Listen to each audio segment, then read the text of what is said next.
কংগ্ৰেছৰ মানুহবিলাকে কিয় অৰুণোদয় লৈ আছে? কংগ্ৰেছৰ মানুহবিলাকে কিয় বিনামূলীয়া চাউল লৈ আছে? আৰু এই কংগ্ৰেছৰ মানুহবিলাকে দালি নিমখ চেনি কিনিবৰ কাৰণে লাইনত থিয় হ'ব, নিশ্চিত হৈ থাকক। তাৰ মানে কংগ্ৰেছে লৈ থাকিব লাগে, আমি বিজেপি খিনিয়ে ল'ব নালাগে। কংগ্ৰেছৰ কথাটো হ'ল সেইটো। কিন্তু আমি কংগ্ৰেছকো দিছো, বিজেপিকো দিছো। আমি দুখীয়া আৰু ধনীৰ পাৰ্থক্য আমি বিচাৰ কৰা নাই। এজনে ক'লে যে মিঠাতেল দিব নালাগে, তেতিয়া মই ক'লো সৰুতেতো মোৰ জ্বৰ হলে মায়েতো মিঠাতেল গৰম কৰিয়ে ভৰি তলত মালিচ কৰিছিলে। কৰে নে নাই আপোনালোকে? কৰে নে নাই? তাৰমানে কংগ্ৰেছে মাকৰ মৰমো বুজি নাপায়। চব বাচ্চাক যেতিয়া বাচ্চাৰ বেমাৰ হয় আপোনালোকে গৰম মিঠাতেলে বাচ্চাক মালিচ কৰে নে নকৰে? মোক আপোনালোকে কওক, কৰে নে নকৰে? এতিয়া কংগ্ৰেছে মিঠাতেলক লৈ মোক জোকায়। একদিন মিঠাতেল নোহোৱাকৈ দালিখন খাওকচোন, ইহঁতি একদিন মিঠাতেল নোহোৱাকৈ চব্জি এখন খাওকচোন।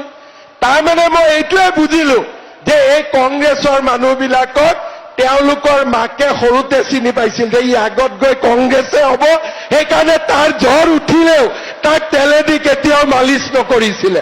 সিহঁতে আগতে মাকেতো চিনিয়ে পায়, মাকেতো কোন বাচ্চা কি হ'ব আগতে বুজি পায়। গতিকে মাকে বুজি পালে যে ই ডাঙৰ হয় ডাক্তৰ ইঞ্জিনিয়াৰ নহয়, ই ডাঙৰ হয় কংগ্ৰেছীয়ে হ'ব। সেইকাৰণে তেওঁলোকক কেতিয়াও মিঠাতেলেদি মালিচ কৰা নাছিলে। কিন্তু মই বুজি পাওঁ মিঠাতেলে হ'ল আটাইতকৈ মাক আৰু পুতেকৰ মাজত মমতাৰ আটাইতকৈ ডাঙৰ প্ৰতীকে হ'ল মিঠাতেল। আৰু সেইকাৰণে আমি যিহেতু আমাৰ মায়ে আমাক মিঠাতেল মালিচ কৰাই কৰাই ডাঙৰ কৰিছিলে, সেইকাৰণে আমি মাৰ মৰম বুজি পাওঁ। মই ঠিক কৈছো নে নাই কওক? মই ঠিক কৈছো নে নাই কওক? এতিয়া আপোনালোকে কওক, চাউল কম দামত দিম, দালি কম দামত দিম, নিমখ কম দামত দিম, মিঠাতেলো কম দামত দিব লাগে নে নালাগে? লাগে নে নালাগে? কংগ্ৰেছী বিলাকক দেখিলে অলপ ডাঙৰ কৰি কব, ঠিক আছে? ইহঁতক দেখিলে অলপ ডাঙৰ কৰি কব, ইহঁতৰ চুইচ বিলাকত নটটো লুজ হৈ আছে, অলপ টাইট কৰিব লাগে।